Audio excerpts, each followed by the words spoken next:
Y hoy vamos a retomar algunos elementos importantes que tenemos con uno. Mis chicos, vamos a ver cómo construir los controladores para ya hacer nuestra primera práctica real. Entonces, nuestra primera práctica real se hará el día 6 de octubre. De una vez se los voy diciendo acá, en donde vamos a hacer nuestro controlador de velocidad. Se va a medir en tiempo real el 6 de octubre el controlador de velocidad y se va a ver esas plantas. Ya las plantas se evaluaron, pero de igual manera tienen que hacerla para que funcione. Y asimismo, ustedes deben pues garantizar que el controlador funcione según la caracterización que hayan hecho de su motor. Caracterización que se hace referencia con el código que pues en la última clase se les entregó y que se les tiene en este momento como uno de los elementos importantes caracterizadores para generar su función de transferencia. Hoy voy a retomar nuevamente un ejercicio similar donde voy a caracterizar nuevamente mi vector de entrada con respecto a mi vector de salida y voy a buscar dicho controlador como si yo hubiera hecho la caracterización del motor, que de igual manera pues se tiene que hacer. Entonces, para aquellas personas que tienen pues ya su caracterización y lo pueden ir haciendo conmigo, pues genial. Para aquellas que no, hay que crear una muy buena planta porque del éxito del controlador de velocidad, que es nuestro primer laboratorio que se entrega realmente el día 6 de octubre, verifico nuevamente para no equivocarme, sí, es el jueves 6 de octubre a las 6 de la tarde. Yo voy a revisar esos controladores de una manera muy puntual, voy a verificar. Van a tener que tener ustedes a la mano, mis chicos, un multímetro. Van a tener que garantizar que el voltaje de entrada sea el mismo voltaje de salida, que esa caracterización de esa planta se hizo de la mejor manera y pues que hicieron la ecuación de los controladores correspondientes, tanto de los controladores como de las etapas de potencia. Entonces, hoy vamos a ver eso. El objetivo de hoy es ver cómo se implementa un controlador, ya sea proporcional físicamente, ya sea un controlador proporcional integrador, un PI, ya sea un proporcional derivativo, un PD, o ya sea la implementación de un completo PID para pues terminar de hacer el ajuste de nuestra caracterización y garantizar que el voltaje entrada eh, perdón, que el voltaje salida tienda a ser el mismo voltaje de entrada. Entonces, aquí vamos a garantizar la precisión del controlador, esperando que los márgenes de error sean entre el 0,3 y el 0,1, que eso es lo que buscamos en dicho controlador, y también la presentación de la misma. Entonces, ahí de pronto dándoles claridad a la entrega del laboratorio, el 6 de octubre, una sola persona del equipo me va a sustentar el ejercicio, no todos. Y esa persona la voy a determinar yo, para que lo tengan ahí presente. ¿Por qué lo hago? Porque vamos a mirar qué tan bien trabajan en equipo. A veces hay una voz líder que genera, digamos que, esa empatía desde la socialización, pero vamos a mirar qué tanto aquella persona que yo elija va a tener esa apropiación del conocimiento, desde cómo se hizo, desde cómo se hizo el acople, desde qué características ofreció dicha planta, desde cómo esa planta emite y da unas respuestas coherentes al controlador que ustedes me muestren y a las características de las constantes Kp, Ki, Kd según los casos correspondientes del controlador, pues ofrezcan y puedan hacer la implementación correspondiente una de otra. Entonces van a encontrar hoy unos limitantes en términos del controlador de su motor, algunos elementos que hay que tener en consideración en la construcción del mismo, ¿vale? Y además cómo desde esa construcción pues vamos a garantizar que nuestro controlador pues funcione. Hoy vamos a trabajar algún simulador, no sé cuál les agrade más, que a ustedes les guste. Yo por acá en la mano creo que tengo Proteus y tengo Multisim. Esos dos los podría tener digamos que a la mano. Ustedes me dicen con cuál de los dos desean que hagamos digamos que el ejercicio de la implementación física electrónica para que ustedes pues se sientan un poco más cómodos. Yo me acomodo a lo que ustedes manden para que tengan claridad de cómo la construcción física del controlador que me van a mostrar a mí en tiempo real, visualizando pues todos esos elementos que se ven en consideración con un controlador y una estabilidad de retroalimentación unitaria, que es lo que hemos venido trabajando con el CISO Tool y que hoy retomo todo el ejercicio con el IDEM para que vean cuáles son paso a paso la construcción según su planta. Algo importante, mis chicos. Vale, Joseph, me parece bien, yo hago caso. Algo importante, mis chicos, para que lo tengan en consideración, eh, es que van a haber implementado realmente todos los conocimientos que hemos hecho de las tendencias de control, de los puntos de estabilidad, de aquella frecuencia de corte que se da a los menos 3 dB de frecuencia, que es dicho punto del punto de estabilidad que nos ofrece el rush time, que ya lo hemos visto desde el comportamiento del step, y que hoy intentaré, igual por favor, intento hacer pues muy puntual el ejercicio para que ustedes vean la construcción desde la caracterización, desde la ejecución de la función de transferencia, desde la sintonización del controlador y posteriormente desde la implementación física, que son elementos demasiado importantes que deben tener ustedes en este momento pues claros para poder, digamos que, tener en consideración para una muy buena sustentación. Entonces, hoy se les entrega todo, muchachos. Se les hace un ejercicio partiendo de un ejemplo que yo entrego, que ha sido un ejemplo que he venido trabajando con ustedes desde la caracterización, para que ustedes tengan completamente todo el historial, seguimiento, funcionamiento para que no tengan ningún margen de error. Yo espero que esto les salga perfecto, como esperamos que en la ingeniería funcione. Sabemos que hay márgenes de error, sí. Quiero un margen de error del 0,3 al 0,1. O sea, entre el 1 y el 3%. Mentira, no. El del 0,01. Del 1 al y 0,03, que sí sería el 3 y el 1% correspondientemente. María Fernanda, cuéntame, corazón. Buenas noches, ¿cómo estás? Es María Fernanda la que me estaba levantando la manito. Ah, vale, vale, igual. Si tienen preguntas, recuerden, pregunten todo lo que tengan que preguntar desde... vale, no hay problema. Mi querida María Fernanda, igual bienvenida. Nuevamente repito, si tienen preguntas, todas las preguntas que ustedes tengan, mis chicos, pues lo vamos a hacer. El objetivo del día de hoy de la clase es, tomando en consideración la caracterización que están sacando de su planta, de aquellos vectores del BIN y del BOUT que se generan frente a la caracterización con el MATLAB, código que construimos la clase pasada en tiempo real, vamos nosotros a llegar a la función de transferencia del modelo matemático en el dominio continuo de Laplace del motor, un motor de C en lazo abierto, un motor con unas altas revoluciones, lo vamos a controlar, un primer ejercicio muy tranquilito, listo, y allí nosotros empezamos a construir dicho controlador. Entonces, este controlador va a tener unas características según sus propiedades intrínsecas, según los puntos de ceros y polos donde se van a situar dichas coordenadas del comportamiento linealizado de nuestro motor. Y asimismo, mis chicos, pues nosotros vamos a sacar esas constantes Kp, Ki, Kd y cómo esas constantes Kp, Ki y Kd, según el contenido curricular que es estabilidad, sintonización de controladores, vamos nosotros a tener en consideración la construcción con amplificadores operacionales. Si no los conocen, me preguntan. Si de pronto no les enseñaron, que el profe no me lo dijo, no importa. Vamos a suplir algunas incidencias que pudieron haber existido, si existen o no existen. De igual manera, si tienen preguntas sobre los elementos electrónicos y cómo estos mismos generan las caracterizaciones de las constantes, pues yo con mucho gusto estoy para hacerlo. Por favor, pregunten hoy. Hoy es el día de preguntar para que ese laboratorio les salga excelente. O sea, no quiero márgenes de error, pero vamos a tener todos los elementos habidos y por haber para garantizar que el desarrollo de esa planta y del control de velocidad que estamos buscando, que se va a entregar el 6 de octubre, va a ser perfecto. O sea, aquí no hay margen de error. ¿Cuál es su margen de error?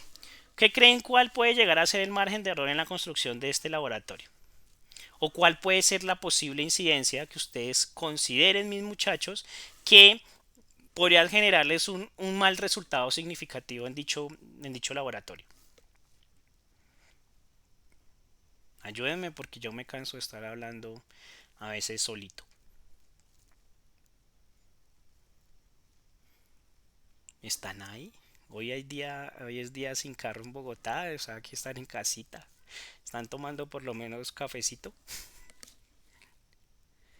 No, Juan David, yo voy a garantizar que los elementos, desde lo esquemático, ¿no? Porque ya el profe que se les ponga a montar el montaje, a hacer el montaje en este momento, valga la redundancia, pues ya estamos en nivel tecnológico, ya eso pasó hace mucho tiempo.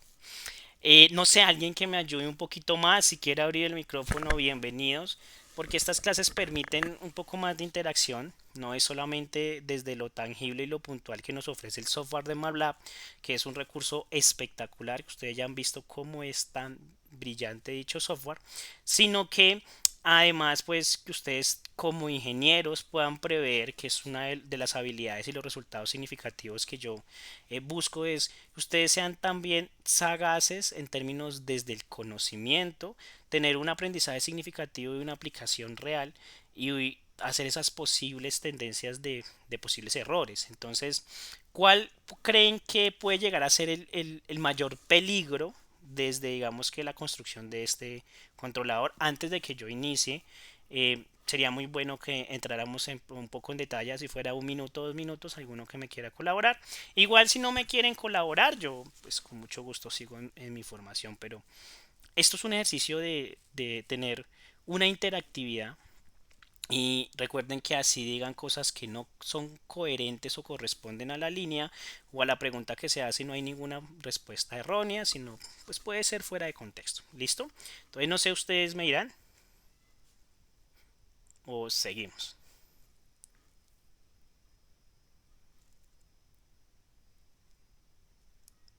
La Que mi bolita. voltaje, por ejemplo, no sea correspondiente al de mi motor. O Bueno, sea, que eso es una posibilidad, pero por ejemplo tú, Luis Gerardo, con tu equipo vas a garantizar que el voltaje de salida sea el mismo voltaje de entrada. Claro, ¿cuáles son las señales más coherentes para trabajar un motor? Por ejemplo, Luis Gerardo,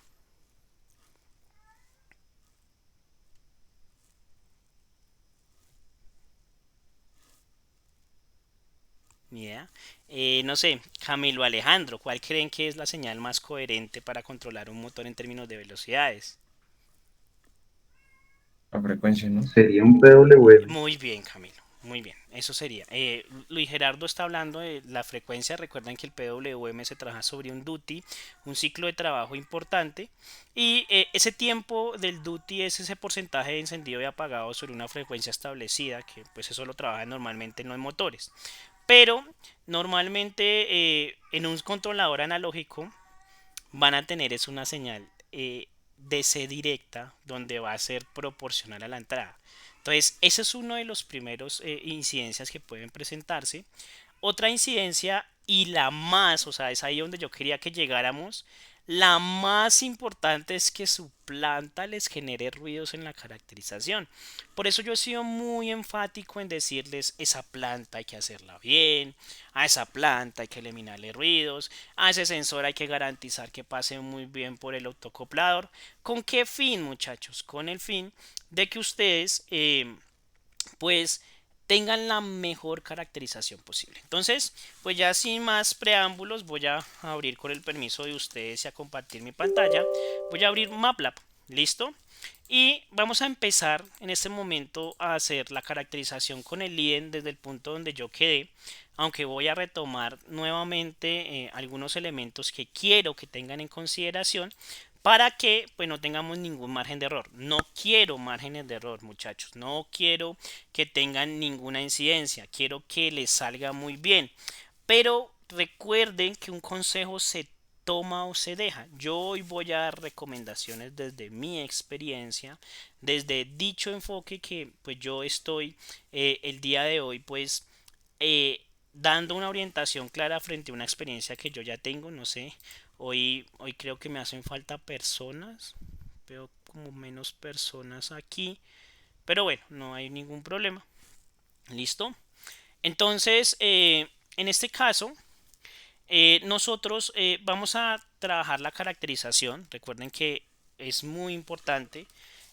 Bueno, ojalá cuando puedan ver esta lectiva, es una lectiva muy chévere de inteligencia artificial, pero pues no en la clase de inteligencia. Vamos a cerrar estos elementos, vamos a sacar nuestra lupita y vamos a crear un nuevo live script. ¿Listo? Recuerden, chicos, es muy importante nuevamente, no quiero sonar a mamá regañona, que cambien el sistema de región donde se está ejecutando, y yo por lo menos voy a estar trabajando sobre controles automáticos, y debe haber una carpeta que se llama caracterización, que es la carpeta que quiero trabajar. Entonces, recuerden que en un principio yo había creado un Excel, no sé si se acuerdan, haciendo la analogía de la captura del elemento del vector de entrada y el vector de salida. Recuerden que yo ya les expliqué cómo importar esos datos. Ustedes cuando caractericen, pues no deben importar los datos porque ya automáticamente aquí aparecen. ¿Listo? Entonces, vamos a hacer que este live script funcione sobre línea. Y hoy vamos a mirar construcción.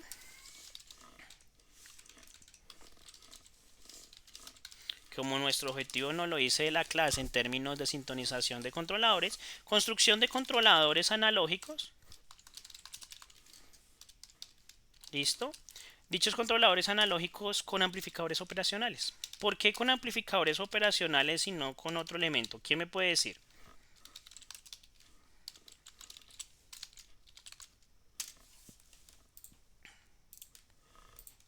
Porque por medio de ese amplificador nosotros vamos a enseñar a filtrar la señal para bajar ruidos. Bueno, algo importante, bueno, algunas de las cosas no son coherentes, pero sí es coherente el filtro y el ancho de banda que nos ofrece un amplificador operacional.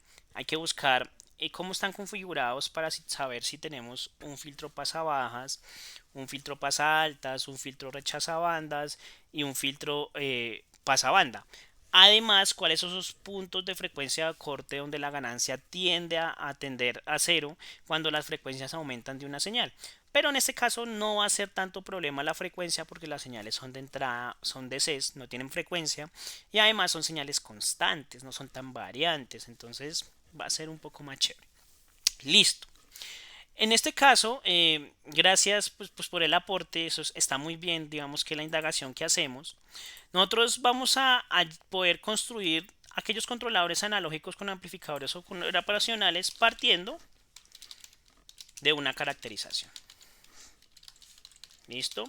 Dicha caracterización es la caracterización del motor. No sé si es claro para todos. Entonces, yo en mi caso voy a llamar a bein, que ya lo tenía guardado aquí como una variable. Aquí la arrastro y ahí me sale el código de carga. Carga bein.mat y me lo envía acá. Son 301 muestras, que fue lo que miramos. Y nuevamente aquí voy a cargar el vector de salida, que son nuevamente 301 muestras sobre una misma variable de un vector unidimensional. Recuerden, si queremos ver dichas variables, pues ustedes le dan doble clic a la variable y automáticamente nos aparece el entorno con aquellos datos de dicha variable que yo tenía. ¿Listo? Recuerden que esto lo hacíamos con 301 datos. Lo hago porque esto es lo que les va a entregar a ustedes. Recuerden que yo no hice una muy buena caracterización. Si yo hiciera esto tendría una respuesta terriblemente mala. Pero si no me equivoco, voy a mirar acá. O si usted, yo les había subido un Excel de caracterización, ¿sí o no? Entonces, esto es lo que les va a quedar a ustedes en el MATLAB cuando caractericen el motor, que algunos ya lo hicieron. Hoy les muestro nuevamente 301 muestras tanto en el voltaje de entrada como en el voltaje de salida. Pero yo voy a traer mis propios datos de Bein y Bout para pues, poder tener una respuesta un poco más tranquila como ustedes pues, la van a capturar dentro de su caracterización. Entonces, si no me equivoco, yo en el Classroom les había enviado un archivo de caracterización. Por acá lo teníamos, caracterización, y lo voy a descargar. ¿Listo? Y Pensaremos, ya haciendo la analogía, que pues ya caractericé mi motor y voy a tener mi vector de entrada y mi vector de salida, llamados correspondientemente Bin y Bout. Listo, entonces vamos a cortar estos elementos por acá. Voy a llevarlo donde tengo mi carpeta de controles automáticos. Listo. Como dicha, creo que aquí estaba, es que tenía dos carpetas de caracterización, perdón, pero lo voy a poner ahí en la carpeta que estoy trabajando y aquí aparece. Entonces, eh, esto es muy importante para que lo tengan allí presente, dicha caracterización. No sé si hayan preguntas por el momento utilizando la misma analogía que trabajé en uno de los laboratorios anteriores. O vamos bien, o sea, por el momento vamos bien.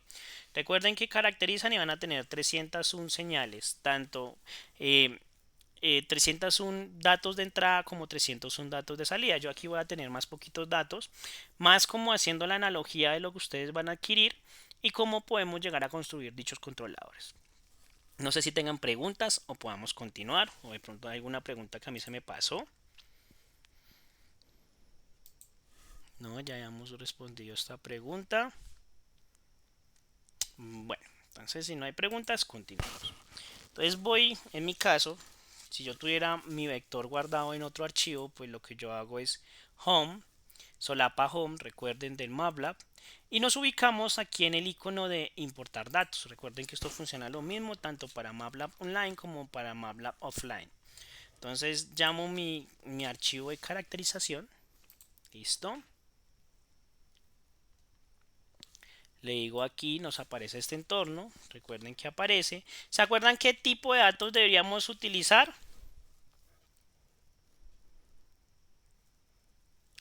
¿Quién me dice cuál hay que seleccionar?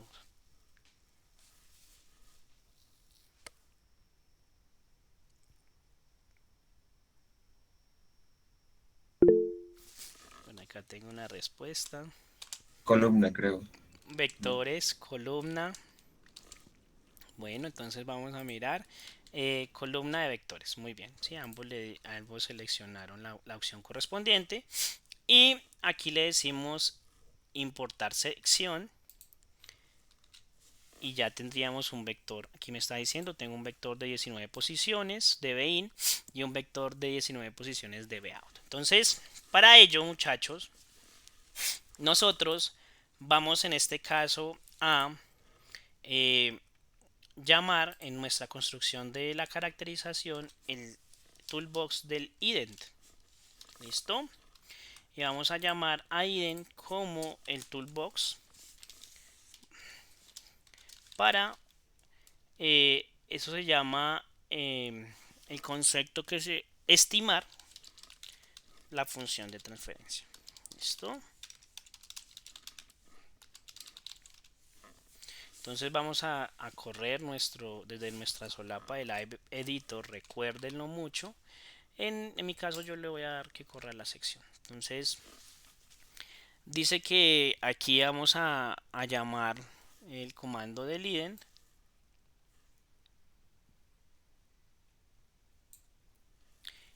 Y aquí pues tenemos el entorno. Recuerden, entonces teóricamente ustedes ya tienen sus vectores caracterizados, me imagino que ya algunos los tienen. Y vamos a decirle aquí, importar datos, import data, y recuerden que son datos en el dominio del tiempo. Entonces nos aparece en este entorno. Entonces entrada va a ser el vector bin y la salida el vector bout. El nombre de estos datos, pues para mí se va a llamar data. El tiempo de inicio es en 1 y el tiempo de muestreo lo vamos a dejar en un 0.1 en este momento, para hacer el ejemplo. En el caso de ustedes, el software, ¿cuál era el tiempo de muestreo que teníamos nosotros, muchachos? ¿Se acuerdan?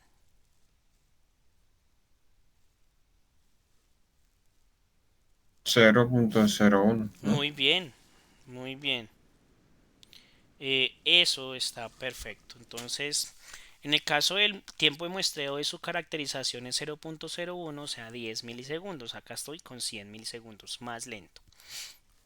Entonces le decimos importar. y nos aparece dicha gráfica de importación. Ya hemos hablado sobre esto, que podríamos mirar las gráficas en el dominio del tiempo, de la entrada y la salida con respecto a la frecuencia. Bueno, ya habíamos visto ese ejercicio. Entonces, para ello, nosotros lo que hacemos acá es importar los datos. Está en el proceso de preproceso, valga la redundancia. Llamo data y lo voy a decir estimar. Y estimamos a función de transferencia, modelo de función de transferencia. Recuerden que ya habíamos explicado estos modelos, bueno, no explicado, sino nombrado y explicar más o menos cómo funcionaban. Pero en este momento nos interesa el modelo de función de transferencia. ¿Listo?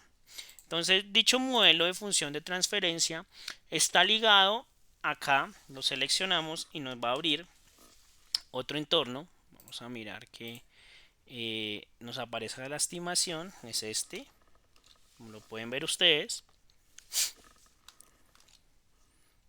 Esperemos un momentico. Nombre del modelo, para mi caso sería motor. Opciones de estimación, yo voy a decir que me muestre por el display del proceso, que me parece interesante. Y recordemos cuántos ceros y polos tiene la función de transferencia genérica de un motor. ¿Se acuerdan?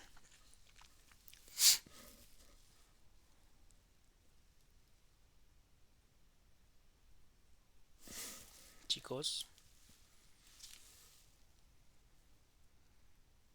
No, no me acuerdo, profe. Recuerden que el modelo de función de transferencia eh, para nosotros es de un cero y un polo. ¿Listo? Vamos a decir que es en el modelo continuo del tiempo, no es discreto, aquí es continuo. Y le vamos a decir estimar.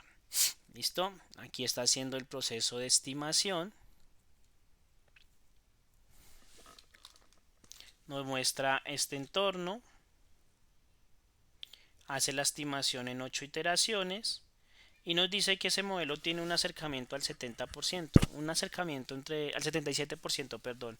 Entre el 70 y el 100% es un modelo cercano a la estimación. ¿Listo? Y que se evaluaron 142 posibles funciones numéricas para esta función de transferencia y a este modelo que se exporta. Entonces, este es mi modelo motor y yo cojo mi modelo motor y me lo llevo arrastradito, vea, clic sostenido y lo suelto aquí en el workspace.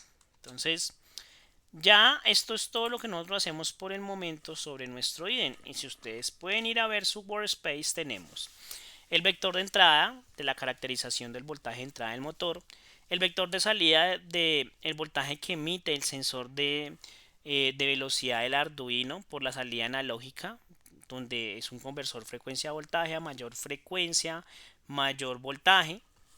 Entonces directamente proporcional y tendremos la función de transferencia del motor. Entonces miremos qué pasa con la función de transferencia del motor. Miremosla por aquí. Entonces vamos a decir, si quieren lo hacemos directamente desde LiveScript. Entonces vamos aquí a crear una separación y decimos función de transferencia de la estimación. Listo. Entonces función de transferencia de la estimación y aquí colocamos motor tal cual como lo nombraron. Entonces si de pronto quieren guardar esa función de transferencia, que es lo más recomendable, clic derecho sobre la función, Save As, listo. Y aquí lo llaman como, yo lo voy a llamar función transferencia. Recuerden que no hay que tener espacios en los archivos de MATLAB. Listo, entonces aquí ya automáticamente aparece mi función de transferencia que fue la caracterizada por el IDE. Preguntas hasta el momento, muchachos. Voy rápido, voy despacio. Recuerden que esto ya lo hemos hecho, pero si tienen preguntas, háganlas. Estoy para escucharlos. Yo sé que a veces puede llegar a ser tedioso tanto proceso y tanto característica meticulosa para poder garantizar que una función de transferencia se estime de la mejor manera.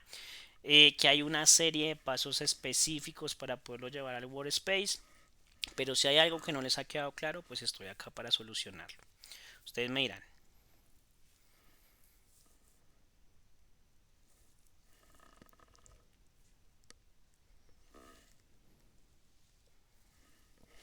alguien ahí?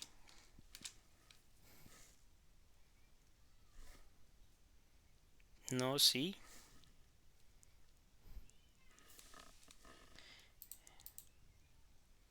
Bueno, yo pues sigo aquí con mi clase. Listo, muchachos. Entonces, en este caso, la función de transferencia del motor, pues le voy a dar runception para que eh, me muestre la función de transferencia. Y miren, acá tengo mi función de transferencia. ¿Listo? ¿Cuál era el otro paso? ¿Se acuerdan?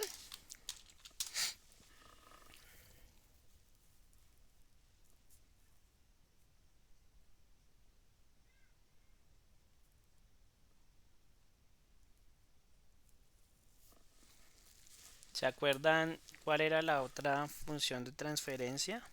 Bueno, perdón, ¿cuál era el otro paso para la creación de este ejercicio que tenemos? Crear el controlador, ¿no? Sí, muy bien. ¿Y con qué herramienta lo hacemos, Luis Gerardo?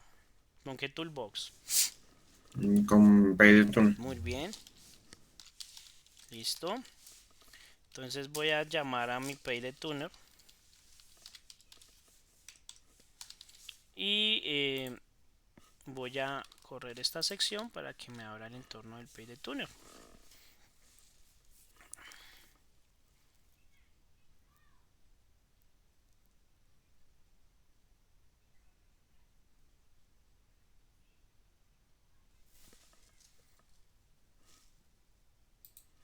Entonces, en este caso, recuerden que en el PayDeTuner nosotros vamos a la planta. Recuerden que se abre este entorno. Vamos a la planta, decimos importar. Importamos la única función de transferencia. Si tuvieran más, podríamos importarlo. Le decimos importar. Y tenemos acá mi respuesta. Ya sabemos que no es una respuesta coherente. Aquí creo que en su momento fue que trabajamos un PID. No sé si ustedes se acuerdan. O un PI. Ah, aquí está. Aquí está ya casi mi controlador. Listo, un controlador a los 0.6 segundos. Este sería mi controlador. Teóricamente tengo un controlador PID. Listo. Esta es la respuesta que esperamos. Recuerden que de las respuestas óptimas están entre 0.8 a 1.2. Pero pues en este motor podemos tener, digamos que ese margen desde el 0.5 al 0 al 1.2. ¿Por qué? Porque digamos que no es un motor que tenga una caja de reducción. Si fuera así, pues digamos que el torque superado va a poder de pronto dañar dichos engranajes del motor, pero pues como es un motor libre de C, entonces no van a tener ningún inconveniente. ¿Listo? Entonces tenemos este motor, en este caso, con esta respuesta característica, con la estabilidad A1, o sea que recuerden que el sistema sigue a la señal de entrada, que este sistema, si ustedes lo pueden ver acá, es una gráfica de escalón para digamos que el entrenamiento referente a una función con una excitación de escalón unitario. Recordemos que el escalón unitario, muchachos, es una señal con una amplitud de 1. Y que lo que buscamos en el controlador, como lo pueden visualizar ahí, es que la señal de salida, que es dicha señal que está diciendo allí que la respuesta del motor, va a seguir la señal de entrada. Entonces, en este momento, recuerden que hay dos maneras de ver las características de eh, las constantes del controlador PI y las constantes del controlador. Perdón, constantes del controlador tanto del PayDeTuner como desde el mismo MATLAB. Entonces, si queremos ver acá, le damos Show Parameters y aquí nos va a entregar los parámetros de trabajo. Quiere decir, muchachos, entonces que este es un controlador PID o qué tipo de controlador tenemos según la respuesta que nos entrega allí los parámetros del controlador allá.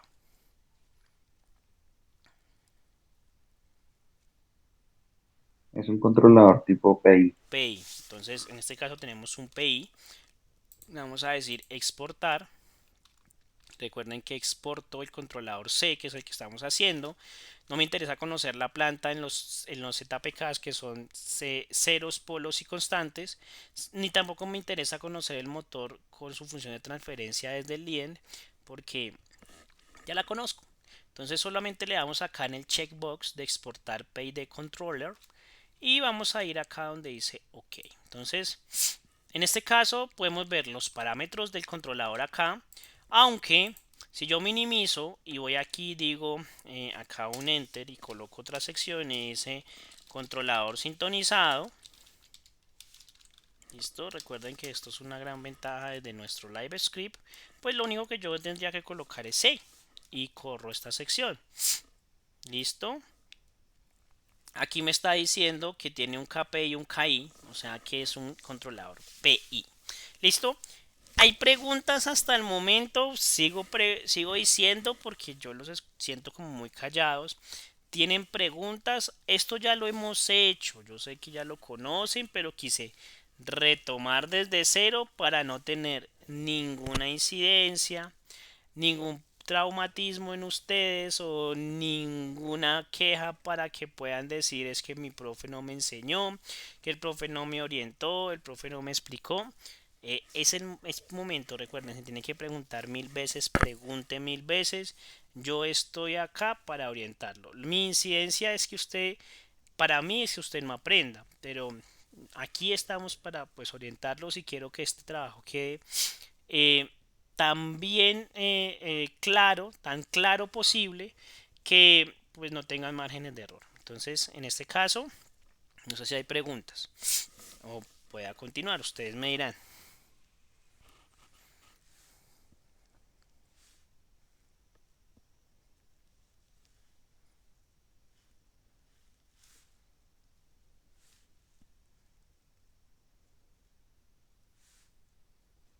Ah, profe, por el momento podemos Listo, continuar. entonces en el momento hasta ahí vamos perfecto, excelente, listo. Llevamos 50 minutos aproximadamente, más unos 40 minutos, dándole trabajo a esto que ya habíamos explicado, esto que ya hemos orientado. Entonces, ahora sí empieza lo interesante. Vamos a empezar a construir controladores analógicos y vamos a trabajar sobre conceptos matemáticos que se deben tener en consideración. Entonces, para ustedes, ¿qué es un amplificador operacional?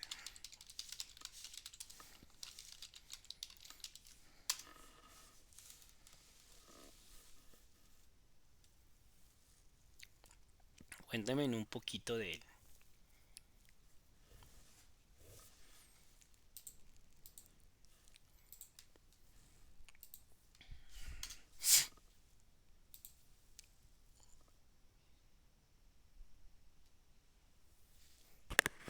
Nada.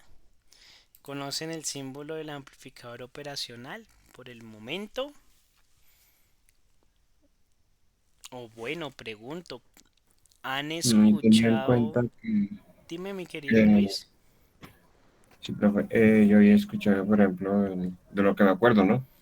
Ujú. Que tenían que varias entradas, tenían una salida y que uno controlaba la entrada como uno quería y eso daba como una tabla, ¿no? Sí, de valores. Mm, Bueno, más o menos no, No, lo vas que me bien, recuerdo. vas bien. Pues digamos que la tabla no es muy recomendable, es más recomendable tener acá las configuraciones posibles del amplificador.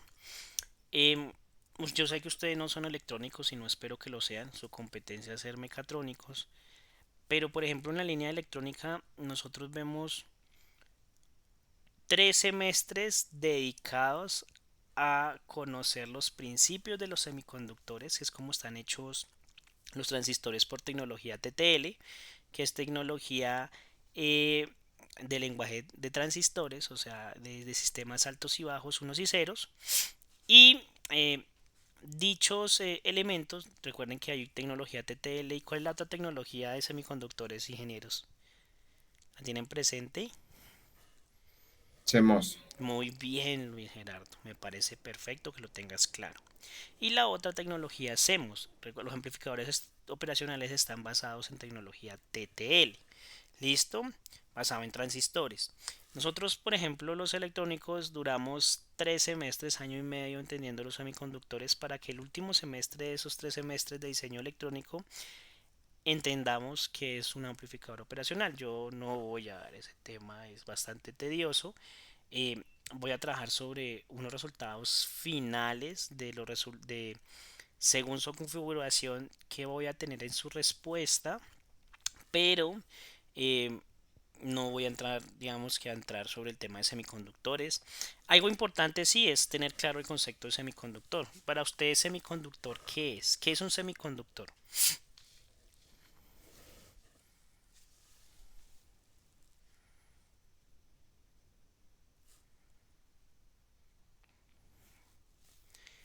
¿O es la primera vez que escuchan el concepto del semiconductor?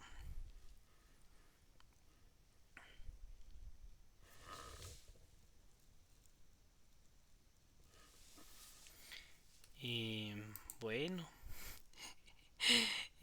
ok, gracias Jonathan. Bueno, entonces el semiconductor, normalmente existían semiconductores muy buenos, ya hoy en día no fabrican esos elementos, yo alcancé a manejar algunos de ellos hechos en germanio, pero los semiconductores actuales están construidos en silicio. El silicio permite generar vacíos como también altos elementos de almacenamiento de carga eléctrica de iones eléctricos. Tampoco voy a entrar mucho al concepto de la física del electromagnetismo. Sé que ustedes no ven física del electromagnetismo. Eh, no, no, no, mi querida Derly. Entonces, hay bueno el concepto que trabajas. Entonces, en los elementos, pone cuidado. Recuerda que no hay nada incorrecto, sino de pronto fuera de contexto. Nada de lo que ustedes dicen está mal. Tranquila, mi Derly. Está bien la apreciación. Existen tres tipos de elementos conductores y no conductores en la electricidad y en la electrónica. Uno es perdón, cuatro. Uno son los superconductores. ¿Cuáles son los superconductores, muchachos? Es que dejan llevar bien la señal. Listo, Camilo. ¿Y cuáles son esos tipos de materiales que son los que son óptimos para transmitir información o llevar dicha señal?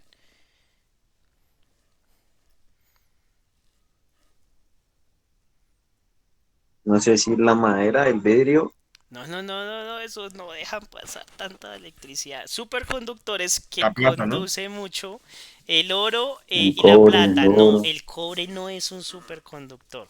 Solamente hay dos superconductores, el oro y la plata. Pero ¿qué pasaría en Colombia si nuestro cableado público fuera en oro o en plata? Se lo roban. Perfecto. Se lo Eh, roban más, el más bien. mercurio, sí, se lo roban más de lo que se lo roban actualmente. Además, imagínese usted un político teniendo un rollo, no sé, de un calibre 8 de oro. A ver qué va a hacer con él. Pero bueno, pues olviden el tema, es como un ejercicio coloquial ahí. Eh, el mercurio, quería verle, que creo que era la que me estaba, tiende a ser un conductor, pero el mercurio se utiliza mucho más para el concepto de sensores analógicos. Ah, el litio sí es un buen conductor. Conductor, no superconductor. Los únicos dos superconductores es el oro y la plata. Pero sí, el litio es muy bueno. Eh, bueno, eso no sé. Creo que ustedes ni conocen del tema. ¿Han escuchado de la gota de mercurio alguna vez? Como No, un, profe. como un sensor electrónico. Eso es un sensor, ¿sabían?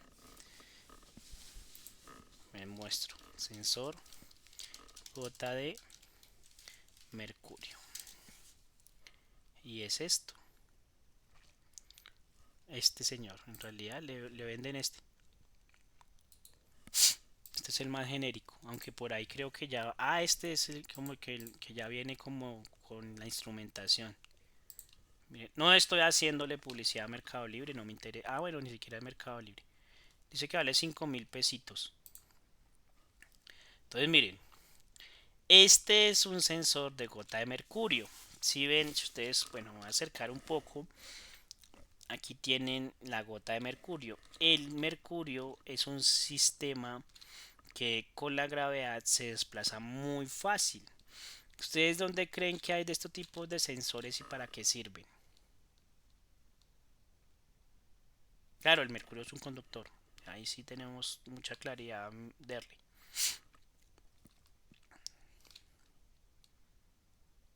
Ni idea. La primera vez en este sensor y les... Realmente sí. Ok. Bueno, hoy en día no hay dentro de los celulares, pero es el mismo principio de, del giroscopio celular, el que nos permite que ver dónde estamos posicionados. Entonces la gota de mercurio hacia una posición me da un cero y hacia otra posición me da un uno. Listo, es un sensor digital de manera analógico. No sé si me hago entender. Estos sensores fueron utilizados fuertemente en los años 90 en las ojivas de los misiles. No sé si tengan claro qué es una ojiva. Para todos es claro lo que estoy hablando, mejor no hablo del tema ahí y Sí, no me profe. desvío. Por lo menos yo sí. Ok, ojiva dice ese punta misil. El misil tiene unas composiciones, unos elementos de aerodinámicos, un chasis y un cuerpo, y en la punta está la ojiva donde está el explosivo. Eh, Se trabajaron mucho en los años 80 y 90, más los rusos utilizaron este sensor para controlar la inclinación de un misil. Hoy en día se hace con giroscopios digitales y con brújulas digitales, pero ese es el principio. Bueno, entro un poco rápido, eso es algo muy importante en conocer la historia, porque el que conoce su historia es bueno porque espera uno no volverla a repetir, aunque muchos la repiten, y esto es un círculo vicioso. Yo personalmente no construyo nada para hacerle daño a ningún ser vivo. ¿Se podría? Sí. Con las precisiones letales, sí, pero no lo voy a hacer nunca. Ustedes mirarán desde lo ético de su profesión si lo hacen o no lo hacen. Ya mirarán si se quieren llenar de plata o vivir con la conciencia oscura, pero eso cada cual toma su propia decisión.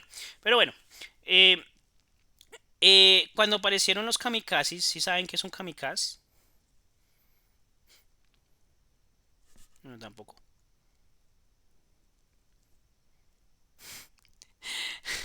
Ok.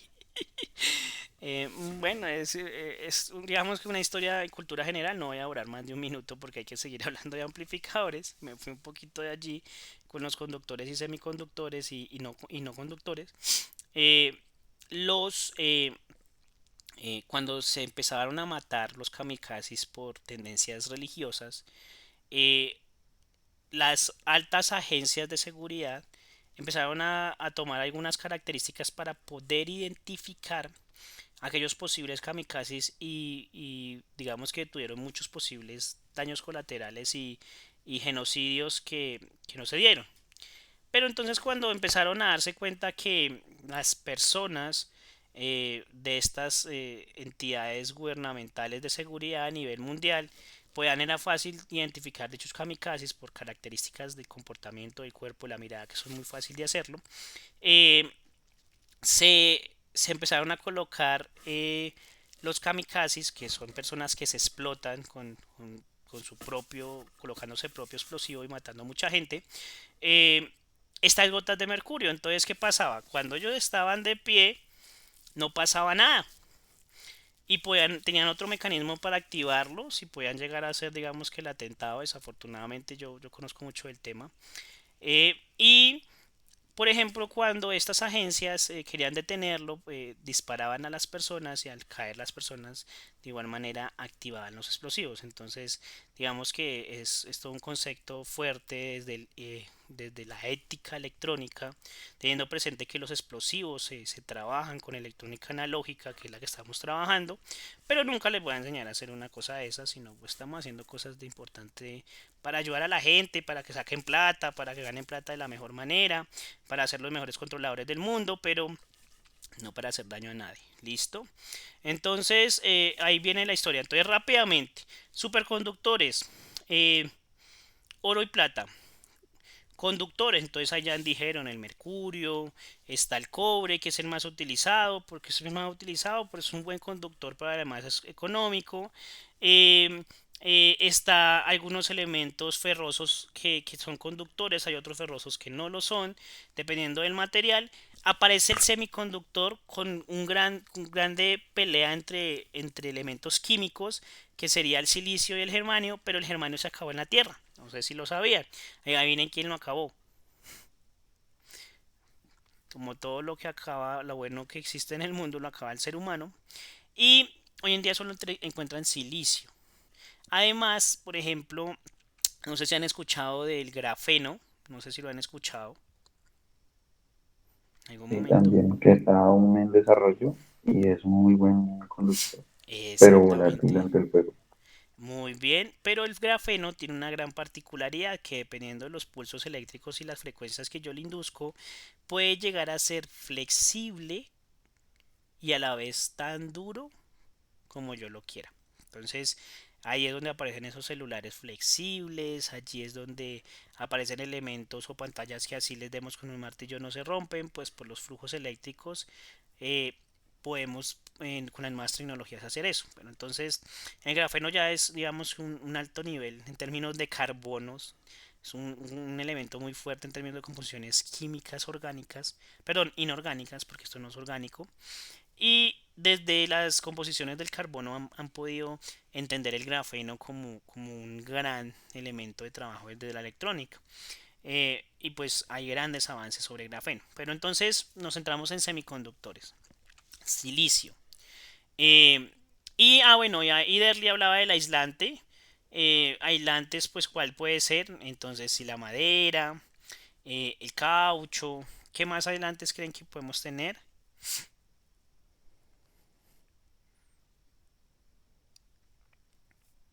El plástico. Muy bien, por ahí María Fernanda me ayudó. Esos son aislantes, elementos que no. Por eso es que los conductores tienen un cubrimiento de plástico, un polietileno flexible que lo único que hace ese material que recubre el encubrimiento de los alambres o cables es garantizar que los campos eléctricos tienden a perderse durante el flujo para tener mayor alcance. Recuerden que existe la ecuación, una cosa es la resistencia del conductor y otra cosa es la resistividad del mismo a lo largo de una distancia recorrida en términos de un voltaje y una corriente, y que tanta potencia va a llegar a ese final de esa distancia establecida, que eso es digamos que eh, hoy, ok, un buen concepto, fibra óptica. La fibra óptica tiene otras composiciones químicas, pero la fibra óptica no transmite, permite transmitir, sí, muy buena energía en una alta velocidad. Sí, hace parte de los conductores de una alta tecnología. Pero la fibra óptica trabaja sobre algo que se llama comunicaciones por cuadratura. No sé si lo hayan escuchado o les hayan explicado en algún momento las comunicaciones por cuadratura.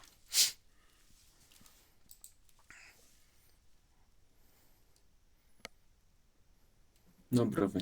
Ok, en, yo no sé si ustedes vivieron la época, pero pues yo sí, yo me imagino que hay personas más viejas que yo acá. Eh, yo viví la época donde existían dos canales de televisión, era muy niño, eso sí lo puedo decir, pero tengo muy buena memoria. No sé si a ustedes les pasó o estoy hablando con gente centennials. Yo soy millennial. O todos son muy jovencitos que ni conocieron la televisión digital ya cuando nacieron. Que es probable. Bueno, en términos generales, antes en la televisión la señal era analógica y existían unos canales establecidos. UHF, que eran 13 canales, solamente habían 13 canales habilitados, pero en Colombia solamente habían dos canales, que era el canal A y el canal eh, era el canal A y el canal 1 si no me equivoco. Y después de un tiempo determinado, creo que a las 8 o 9 de la noche, aparecían unas barras de colores y le decía a uno que tenía que irse a dormir. Así funcionaba.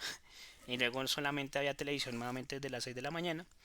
Después evolucionaron y aparecieron esos 13 canales por las parabólicas que se volvieron muy famosas y que todavía en muchos municipios, yo por acá lo vivo cerca en Antioquia, hay municipios que todavía tienen parabólica.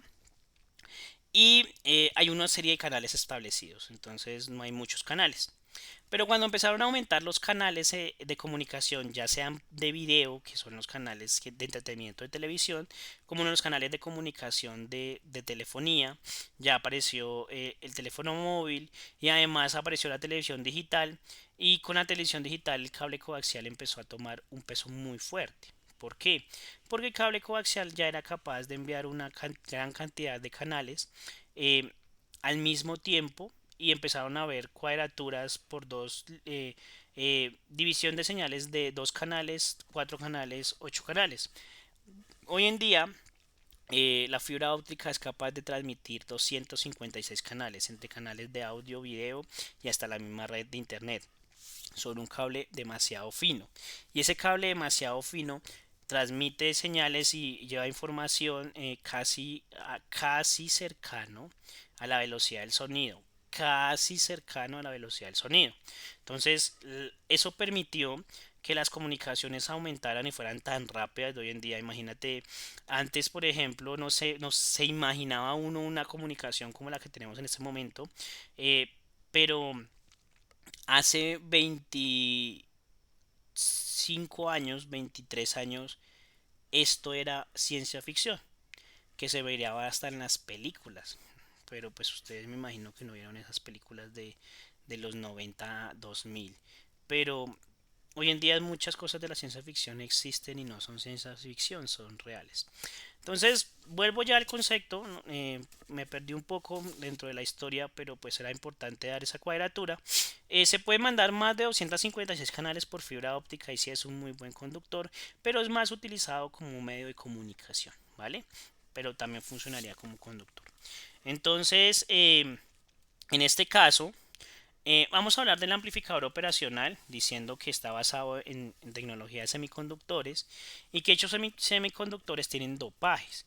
No es que los electrones, los elementos electrónicos vayan y se dopen, sino que el concepto de dopaje es que cogemos el silicio y lo inducimos a ausencias de eh, electrones y otro silicio lo exponemos a altos flujos de electrones y esos electrones, esos dos posibles materiales se unen. Y eso da origen a qué elemento electrónico que hoy en día trabajan mucho.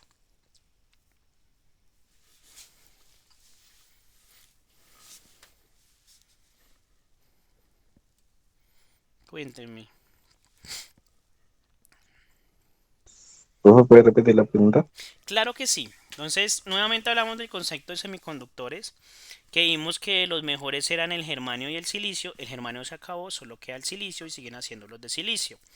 Entonces, ese silicio, una parte del semiconductor lo inducen a unos altos flujos de electrones y otro lo dejan neutro, ¿sí? Con ausencia de electrones y luego los unen.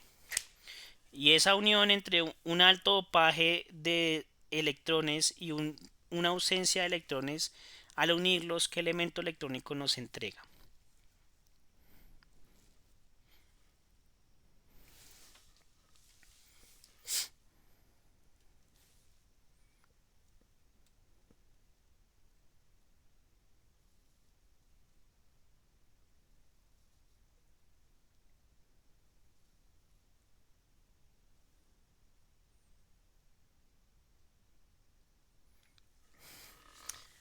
Cultura general, hijos, dirían los muñequitos. Eso nos entrega este señor, ¿lo conocen?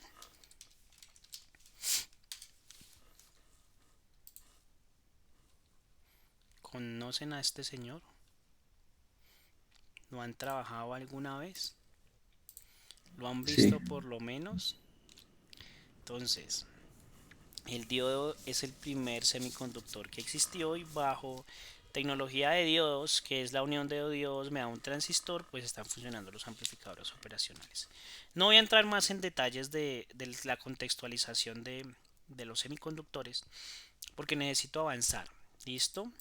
Entonces, un amplificador operacional, para los que no conozcan su símbolo, el símbolo de un amplificador operacional es el siguiente. Entonces, aquí les presento el amplificador operacional y le vamos a dar unos nombres específicos a este amplificador operacional. ¿Listo? Lo voy a llevar acá a un Jamboard.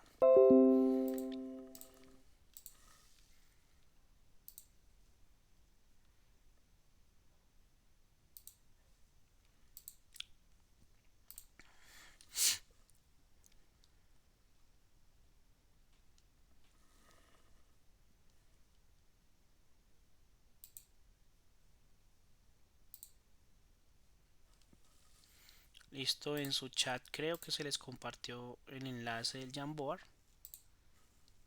Y yo personalmente lo tengo aquí, mi Jamboard.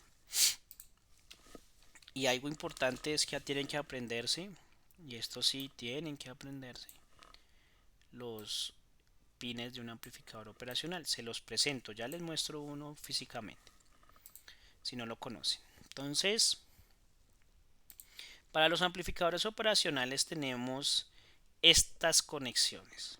Como lo decía uno de los compañeros, creo que era Luis Gerardo, si no me equivoco, el amplificador operacional solamente tiene una salida.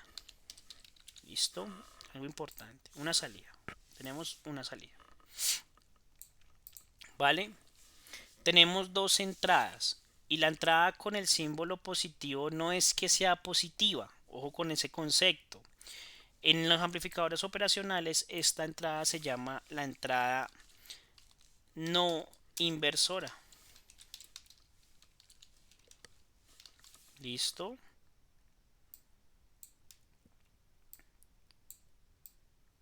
Aquí la coloco. Y para los la entrada que tiene el símbolo negativo no es negativa, no es que reciba señales negativas solamente, es la señal de la entrada inversora. ¿Listo? Esto sería, recuerden que estas dos son ¿qué? Entradas, no son salidas. La única salida es esta que dice Vout. Entonces estas son entradas. ¿Listo? Entonces, aquí y la ponemos aquí. Entonces tenemos nuestras entradas. Entonces, la señal que tiene el símbolo positivo en el esquema es la señal no inversora.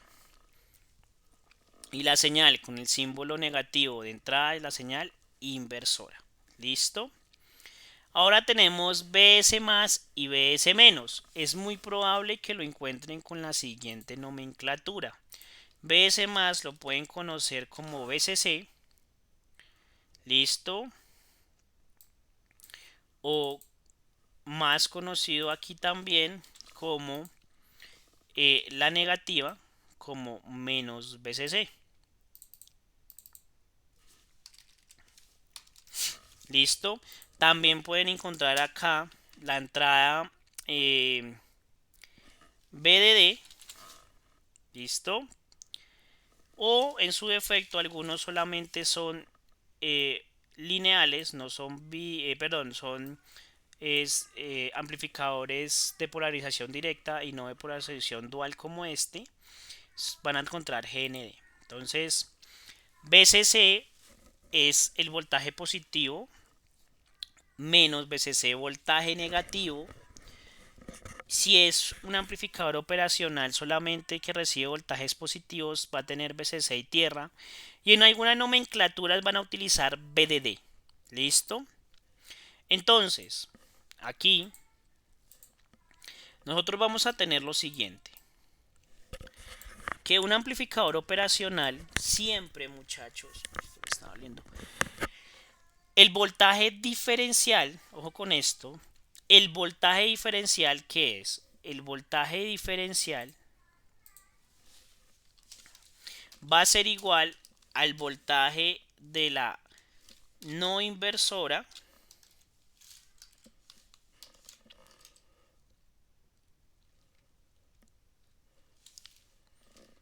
listo, va a ser la diferencia de la no inversora con la inversora.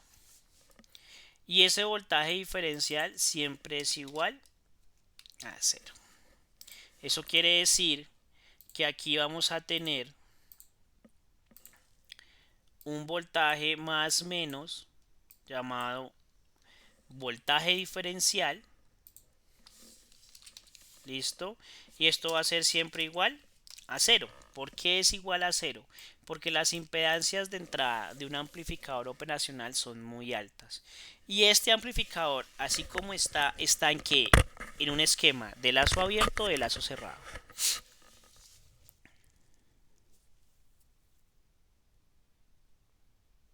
Abierto, diría yo. En lazo abierto. Muy bien. Y para que los sistemas sean estables, deben estar en lazo Cerrado. cerrado. ¿Hay preguntas, muchachos? ¿Alguna duda, alguna inquietud frente a lo que acabo de explicar?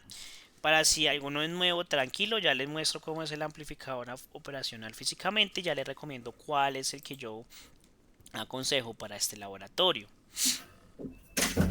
Entonces, no sé. ¿Preguntas?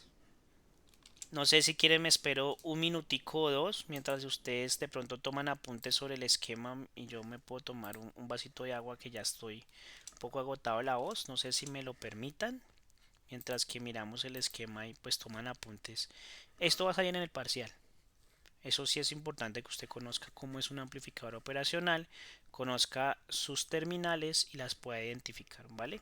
Entonces denme un minutico, me tomo algo o traigo algo para tomar y continúo. La verdad estoy un poquito agotado ya de la voz, ¿vale?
Listo chicos, continuamos. Entonces, ¿hay preguntas, dudas, algún comentario sobre lo que les estoy mostrando? Pues está todo muy bien por el momento.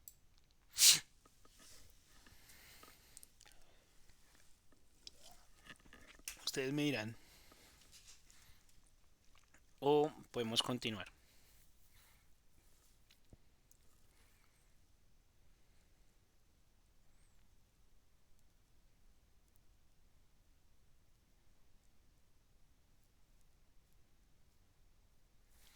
Bueno, primera configuración de trabajo. Entonces vamos a aprendernos las configuraciones del proporcional, del integrador y del derivativo. Entonces vamos a empezar.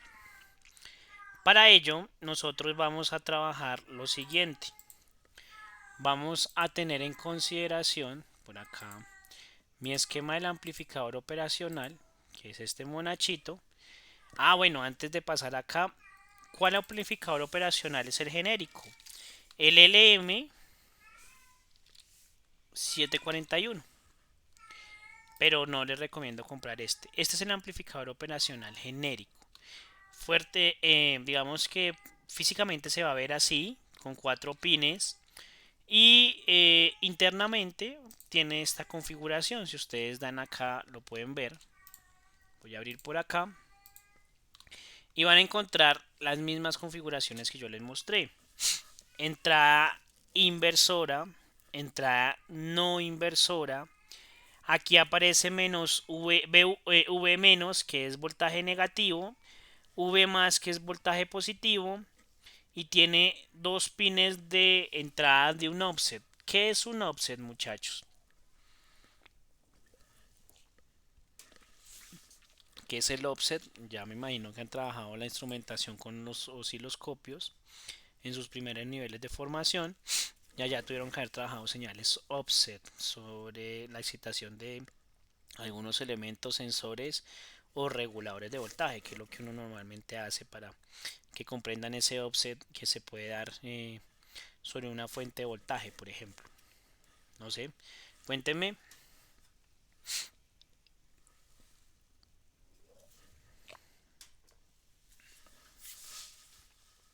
¿Quién me quiere ayudar?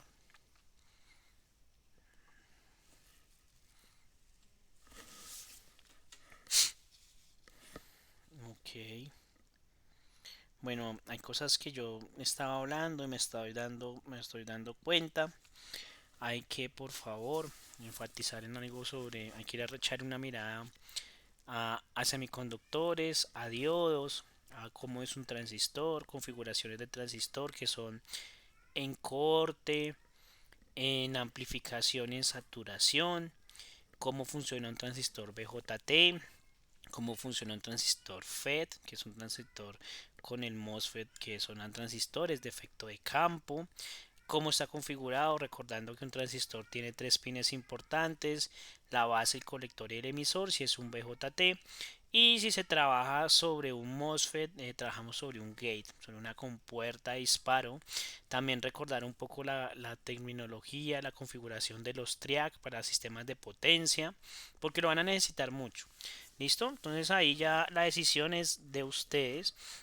Son elementos que se deben trabajar pues previamente sobre algunos elementos importantes de instrumentación. Pero bueno, ahí les dejo esa tarea. Ya lo determinan ustedes si la toman o no la toman. No es una tarea establecida por mí, pero se la recomiendo. ¿Vale?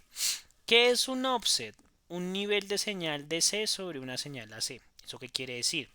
Los niveles de offset permiten subir o bajar los puntos de referencia de señales AC, donde podemos una señal AC que tiene porcentajes positivos y negativos desde el pico de cresta a cresta, voltaje pico y voltaje pico, tanto positivo y negativo, o volverla netamente positiva o volverla netamente negativa, sin pasarnos de los rangos de voltaje que normalmente se requieren para algunos elementos electrónicos específicamente. Pero estos offsets permiten, por ejemplo, hacer caracterización de una señal AC que tiene polaridades positivas y negativas, donde por ejemplo en un microcontrolador no te recibe señales negativas. Dicho offset es la suma de una señal AC con la suma de una señal DC, y lo que hace es que la señal AC se monta sobre el margen de voltaje del DC. Eso es un offset. Pues digamos aquí no lo vamos a necesitar mucho porque antes necesitarán tener señales voltajes positivos y negativos. Aquí tienen que trabajar fuentes duales para que lo tengan presente. Entonces, este amplificador es el primer amplificador que aparece y uno de los más utilizados, con un ancho de banda aproximadamente de 1 MHz, si no me equivoco en mi cabeza. Pero chicos, vamos nosotros a eh, trabajar el LM324, que es el que yo les recomiendo. Ya recuerden que es una recomendación. Entonces, el LM324 es este integrado. Con relación a la anterior imagen que ustedes vieron, ¿qué diferencia tiene este integrado?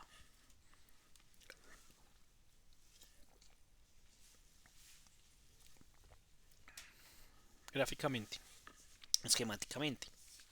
Tiene 4 amplificadores. Muy bien, el ancho de banda es un poco más alto. Para que lo tengan allí presente, el ancho de banda es un poco más alto. Entonces, eh, van a poder tener en un solo integrado, este integrado aproximadamente creo que cuesta 2.000 pesos o 2.500, pues hace como unos 2 años no compro de esos amplificadores. Y un amplificador LM741 cuesta como 1100. Entonces pues el 741 tiene un amplificador operacional. Y aquí el 324 pues tiene 4 amplificadores operacionales. Esa es mi recomendación. Entonces, pues van a revisar el datasheet, o sea, ustedes ya van a mirar allá. Hay que tener en consideración que este amplificador operacional tiene... Ah, miren, acá hay otra nomenclatura que se me pasa. ¿Dónde está aquí? Aquí hay otra nomenclatura que a mí se me pasa mucho, que es el BE. También lo pueden conseguir como BE. ¿Listo? Entonces aquí en el BE nosotros vamos a eh, tener en consideración que es un voltaje negativo. Entonces aquí que van a tener voltajes negativos, voltajes positivos y voltajes y referencias a tierra. Entonces aquí ya no hay positivo y negativo o positivo y tierra, sino hay tres tipos de voltajes. ¿Y ustedes qué tipo de fuentes utilizarían para tener voltaje negativo, voltaje positivo y un voltaje de referencia a tierra?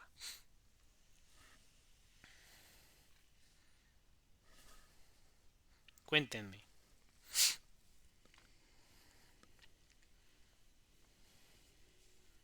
Está preguntando qué fuentes. Sí, sí señor. ¿Cuántas fuentes han trabajado ustedes en su vida o qué tipo de fuentes existen de alimentación? eh, Fuente de alimentación DC. Sí, muy bien. La primera, mm, Después yo trabajo esas.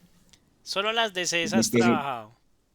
sí, o sea que solamente me están brindando a mí, por ejemplo, una fuente me brinda eh, varios tipos de voltaje AC, o sea, de 3 una de 24 y de pues Voltajes fijos. varias, sí, O puedes tener fuentes variables pero de C. Entonces aquí hay algo muy importante. Aquí necesitan fuentes duales, que esas son las otras fuentes. Entonces hay fuente de C, que yo esperaría que los hubieran puesto a hacerla en los primeros semestres, que es muy importante que aprendan a hacer. Entiendan digamos que el, el puente rectificador, allá es donde ven el diodo, allá es donde tienen cómo funciona el semiconductor. Además utilizan un regulador que es el LM317 para que ustedes pues puedan hacer dicha regulación de sistemas. Además también pueden utilizar el LM337 que es para hacer voltajes negativos, ahí tendrían una fuente dual regulada y utilizan esos elementos que dice Luis como un LM7805 para voltajes fijos de 5 voltios, 7809 para 9 voltios, 7812 para 12 voltios, 7803 para 3.3 voltios y pueden pues digamos que sacar fuentes fijas variables a unos voltajes específicos según el amperaje del transformador. Allí también se les explica en los primeros niveles aquellos elementos del amplificador dados sobre los inducidos, digamos que los elementos primarios y secundarios de los embobinados para ver las corrientes que se necesitan, los elementos de corriente y aquellos elementos para garantizar las corrientes específicas según el embobinado que se tiene. Entonces, esos elementos son bastante importantes, pero pues vamos a mirar cómo con una fuente DC, bueno, con dos fuentes DC en realidad, pues van a tener ustedes una fuente dual. ¿Listo? Entonces, ¿cómo se hace una fuente dual con dos fuentes DC? Fuentes DC, dice C de cargador, garantizando que las corrientes sean las mismas. Dícese las fuentes negras que tiene don Luis en el laboratorio. Eh, Dícese de las fuentes duales que se utilizan en los montajes de neumática y electroneumática, que me imagino que si las conocen, que trabajan desde 24 voltios y menos 24 voltios.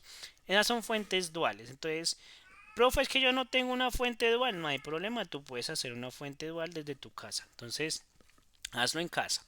Entonces, de esta manera yo voy a buscar por acá una imagen de una fuente DC, que puede ser hasta los cargadores que ustedes tienen en su casa de celulares, pero tienen que garantizar que las corrientes sean las mismas o hay pérdida de energía. Entonces vamos a buscar. Miren, esto era lo que yo les decía que ojalá los hubieran hecho, estos pequeños puentes de rectificación, unos condensadores de almacenamiento, de regulación y pues tener un transformador en donde trabajamos el núcleo primario y el núcleo secundario y garantizar las amplificaciones de los mismos. Miren que venden hasta fuentes de CDC reguladas. Esto es muy bueno. Esta fuente es una machera. Si ustedes pueden inducir desde 3 voltios y les genera 32 voltios de salida, según los trimmer que tenemos acá se puede hacer eso. Entonces voy a buscar es una fuente sencillita para enseñarles cómo con una fuente DC genérica yo puedo hacer una fuente dual.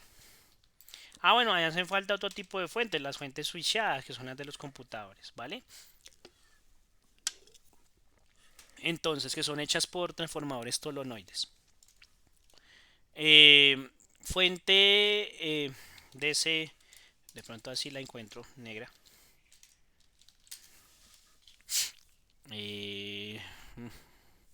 Es que no encuentro unas como las de Teinco para que lo puedan hacer allá si lo quieren hacer con ellas. Venga, miramos.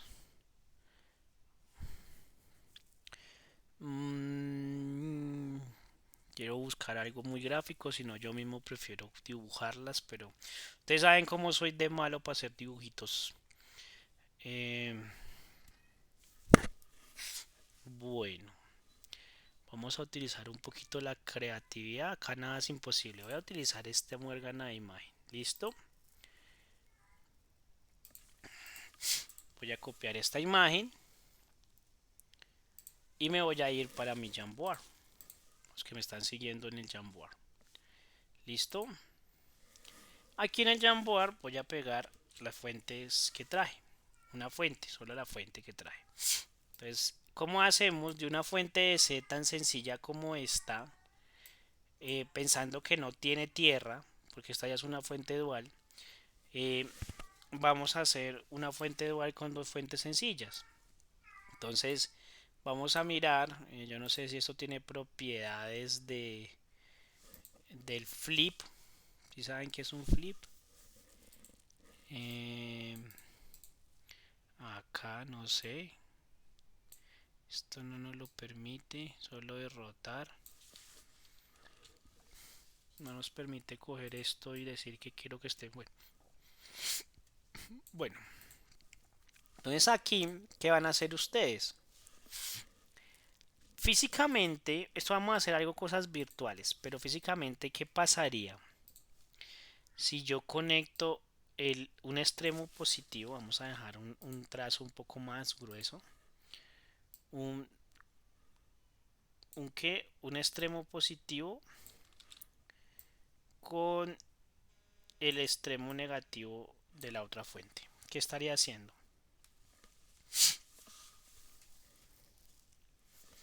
¿Qué pasa cuando tú unes positivo y negativo?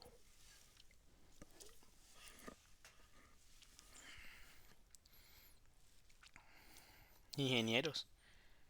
Se suman las voltajes, ¿no? Señor. Que creo que se suman los voltajes. O sea, cuando uno lo vaya a conectar. Bueno, vamos a mirar, ingenieros, cómo funciona la lógica aquí. Voy a abrir Proteus y me van a decir qué se genera cuando yo hago esto.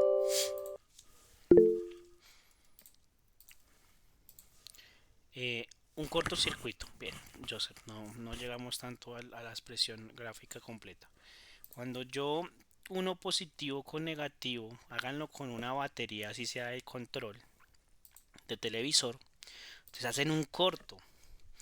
Pero aquí, cuando utilizamos positivo y negativo de dos fuentes que no comparten la misma tierra, se hace un corto virtual. Y ese corto virtual es un punto de descarga llamado tierrita. Entonces aquí está la tierra del sistema. ¿Claro para todos?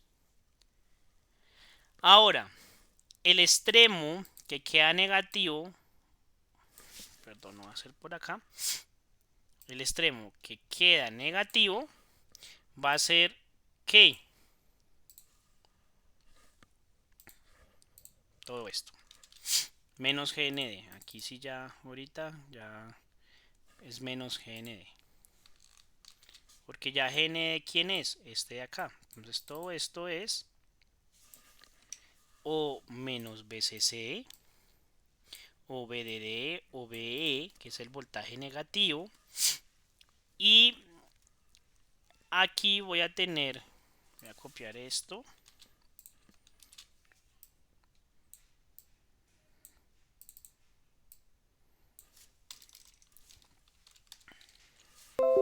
Listo.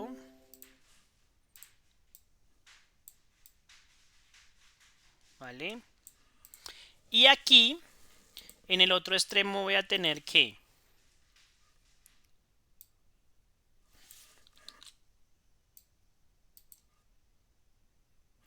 ¿qué voy a tener acá?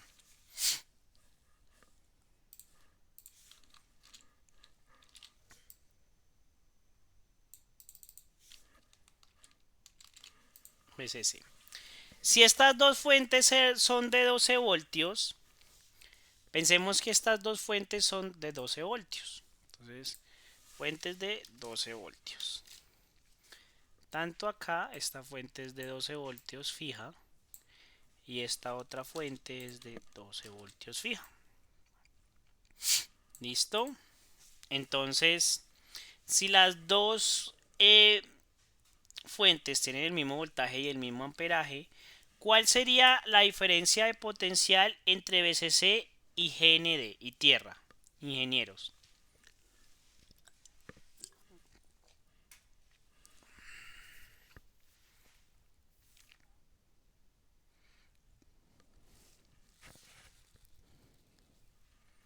Cuéntenme.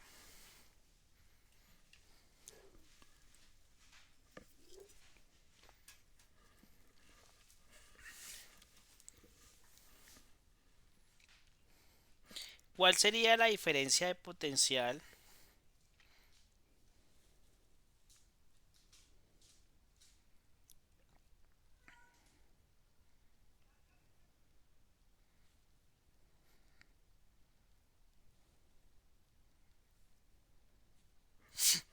Muchachos.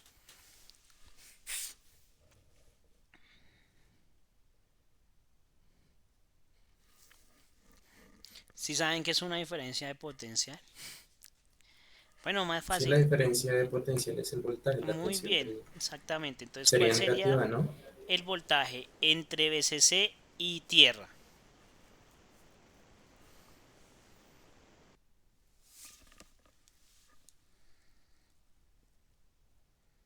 Teniendo en cuenta el corto virtual, Sí, sí, claro, entre VCC y tierra. ¿no sería un voltaje negativo? No, no porque tierra siempre va a estar negativo. Piensan que es la medida negativa. Un compañero dice por el chat cero. No. Entonces, ojo con esto. El voltaje entre VCC y tierra es 12 voltios. Siempre el negativo del multímetro estaría sobre GND. Y el voltaje entre VCC, BDD, bueno, VCC, BDD o BDE, entre GND y menos VCC, ¿cuánto sería?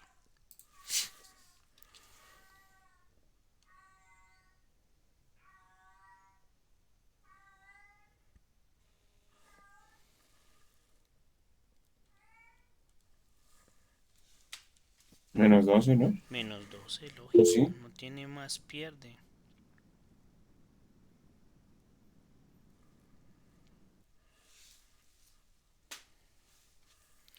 Entonces, en este caso, sería menos 12. ¿Listo? Aquí vamos. ¿Y cuál sería el voltaje que hay desde menos VCC hasta VCC?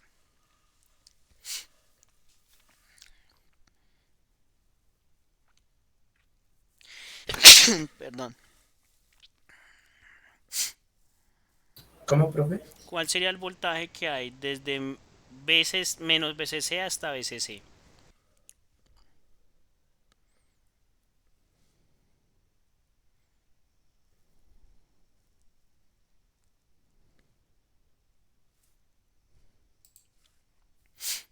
Así sería cero, ¿no? Mm, mm. No, porque Entonces, ya la referencia 24. no está en la Tierra. Estoy diciendo el voltaje de menos VCC a VCC. 24. 24. Muy bien. Entonces, esto es hacer una fuente dual con dos fuentes sencillas. ¿Listo? Entonces, no hay excusa de que no voy a poder sacar los voltajes negativos, profe, que me pediste. Garantizar que las corrientes de las dos fuentes sean las mismas. Entonces, chicos, listo. ¿Hay preguntas? ¿Hay alguna duda? ¿Hay algún comentario? Algo que no quede claro.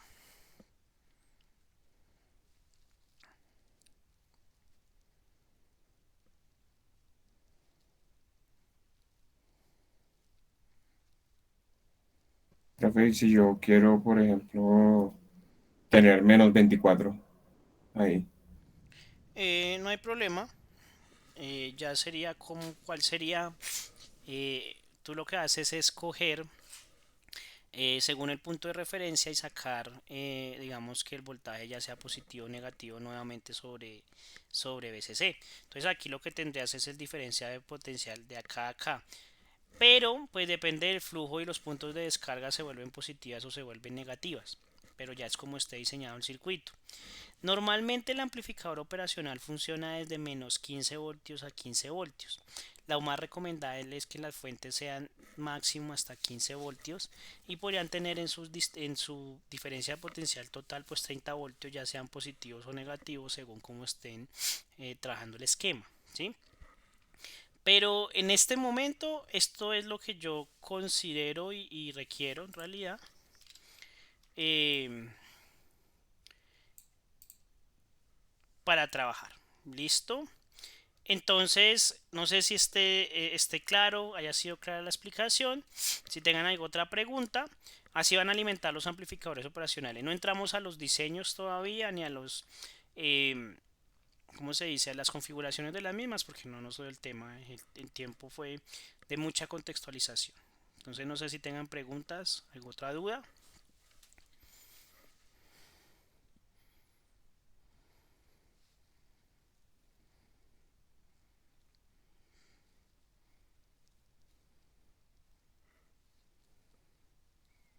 Profe, y disculpe la pregunta. Sí. Ahí, por ejemplo, para ese sistema nos estaría entregando tres voltajes. O sea, dos que Sí, se contrarrestan y uno netamente positivo.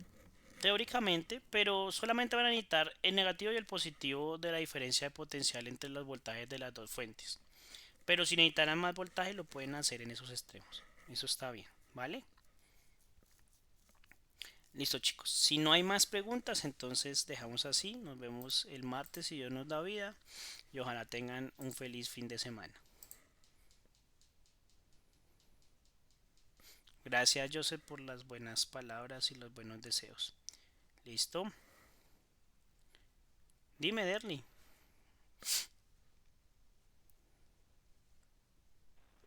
Profe, una consulta. Lo que pasa es que, pues bueno, con mi compañera, pues hablo con Mafe, pues tuvimos un inconveniente con el tema de lo de la planta y pues con lo del código y demás. ¿Perdemos esa nota Ya o qué tienen una hacemos? nota, ya en ese momento ya les califiqué y ya tienen su nota. Ya no sé si las publiqué, sino ahorita ya las publico. Ya tienen su nota. Aquí para allá pues tienen que hacer su laboratorio, las demás actividades. Ya era la nota en el momento y en el sitio. ¿Vale? Igual hasta ahora arrancamos el segundo corte. Queda mucho por evaluar. Pero ya hay nota. Ya lo que se entregó, lo que se evaluó fue lo que se vio. ¿Vale?